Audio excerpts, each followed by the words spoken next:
আজি 2024 গুৱাহাটী লোকসভাৰ যি ফলাফল আহিল, ফলাফল ৰাইজৰ যি মতদান পালো তাক আমি বিনম্ৰতাৰে আমি একচেপ্ট কৰিছো আৰু বিৰোধী পক্ষৰ প্ৰাৰ্থীগৰাকীলৈ মই অভিনন্দন জ্ঞাপন কৰিছো।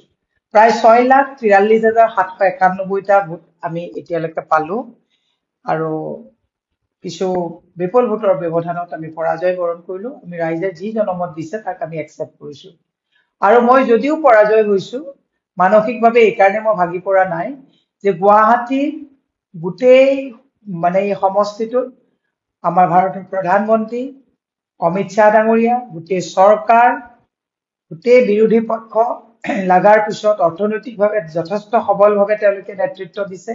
গতিকে তাৰ পিছতে আমাক ৰাইজে যেতিয়া 6,43,797টা ভোট আমাক দিছে, গতিকে মই এই মতদান কৰা ৰাইজলৈ বিনম্ৰভাৱে মোৰ ধন্যবাদ মই জ্ঞাপন কৰিছো। আৰু যিসকলে আমাক ভোট দিয়া নাই তেওঁলোককো মই নমস্কাৰ জনাইছো।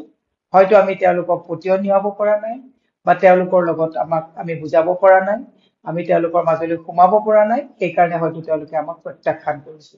যিয়ে হওক, দলে ইমান ডাঙৰ এটা দল, এই দলত গুৱাহাটী লোকসভাৰ সমষ্টিৰ সন্মানীয় সমষ্টিৰ পৰা মোক এটা প্ৰাৰ্থিত্ব প্ৰদান কৰিছে। মই প্ৰাৰ্থিত্ব প্ৰদান কৰাৰ ক্ষেত্ৰত এককভাৱে আমাৰ যিটো টিম আছিলে এই টিমটো লৈ পেলাই আমি খুব সুন্দৰভাৱে মেনেজমেন্ট কৰি পেলাই আজিও কাউন্টিংৰলৈকে আমি কোনো ধৰণৰ মেনেজমেন্টত আমাৰ কোনো লেপছ হোৱা নাই। আমি খুব সুন্দৰভাৱে আজিও আমি প্ৰিপাৰেচন কৰিছো। আমি আশাবাদী যে আজি আমি যিখিনি ভোট পাইছো, আমি গুৱাহাটী চিটিটো আমি যথেষ্ট ভোট পাইছো, যদিও পৰাজয় বৰণ কৰিছো, যদিও এতিয়াও অফিচিয়েলি মই ফলাফলটোত কিমান ডিফাৰেন্স আছে এতিয়ালৈকে মই গম পোৱা নাই। মই ইলেকশ্যন কমিশনৰ ৱেবছাইটত পাইছো 6,43,797টা ভোট আমি পাইছো। গতিকে মই সকলোকে ধন্যবাদ জনাইছো।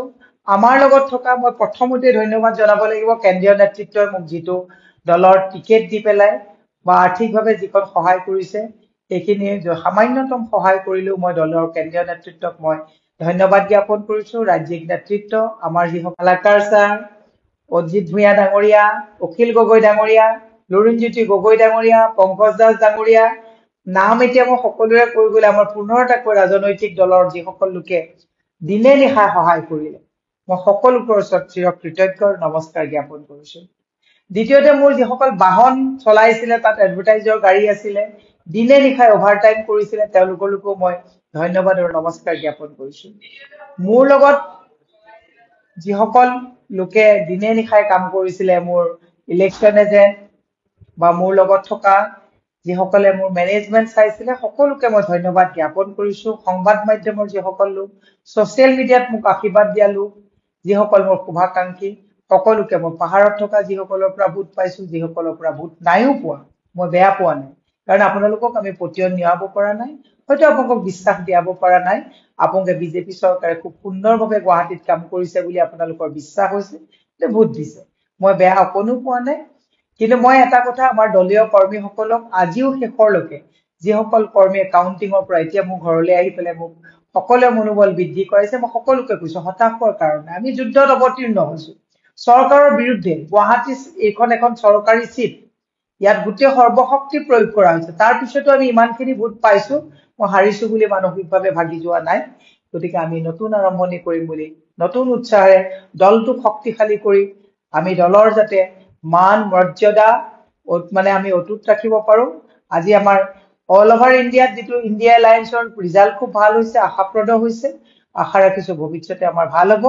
আৰু এটা কথা নকৈ মই নোৱাৰিম, আজি গৌৰৱ গগৈ ডাঙৰীয়া যেতিয়া জয়ী হৈছে, মই খুব সুখী অনুভৱ কৰিছো। গৌৰৱ গগৈ ডাঙৰীয়াক হৰুৱাবৰ কাৰণে চৰকাৰী পক্ষই যিকোনো ডিগ্ৰী এপ্লাই কৰিছিলে, বহুত কোটি কোটি টকা খৰচ কৰিছিলে, কিন্তু আজি যোৰহাটবাসী ৰাইজে গৌৰৱ গগৈ ডাঙৰীয়াক জয়ী কৰাই যোৰহাটৰ মানেই নহয়, উজনিৰ মান ৰক্ষা কৰিলে।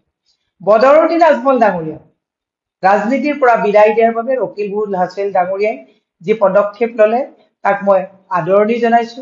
প্ৰদ্যুৎ বৰদলৈ ডাঙৰীয়া এজন ডিচেণ্ট পলিটিচিয়ান, তেখেতো জয়ী হৈ আহিছে, তেওঁলোক আমাৰ ভৱিষ্যত পথ প্ৰদৰ্শক হওক, দলটো শক্তিশালী কৰক, এই আশা ৰাখিছো। আৰু আশা ৰাখিছো যে ৰাজীৱ ভৱন যাতে হিমন্ত বিশ্ব শৰ্মাই যিবিলাক কাৰ্ড আছে বুলি কৈছে, এই কাৰ্ড যাতে আৰু ৰাজীৱ ভৱনত যাতে সেই কাৰ্ড যাতে আৰু চলাই ৰাখিব নোৱাৰে, তাৰ কাৰণে মই জিকি অহা তিনিওজন নেতৃত্বৰ প্ৰতি মই আহ্বান জনাইছো যে ৰাজীৱ ভৱন আজিৰ পৰা গৌৰৱ গগৈ, প্ৰদ্যুৎ বৰদলৈ, ৰকিবুল হুছেইন ডাঙৰীয়া আপোনালোকৰ নেতৃত্বত হিমন্ত বিশ্ব শৰ্মা মুক্ত হৈ আমি ভাল ৰাজনীতি কৰিব পাৰিম বুলি আশা ৰাখিছো। ধন্যবাদ। শুভৰাত্ৰি।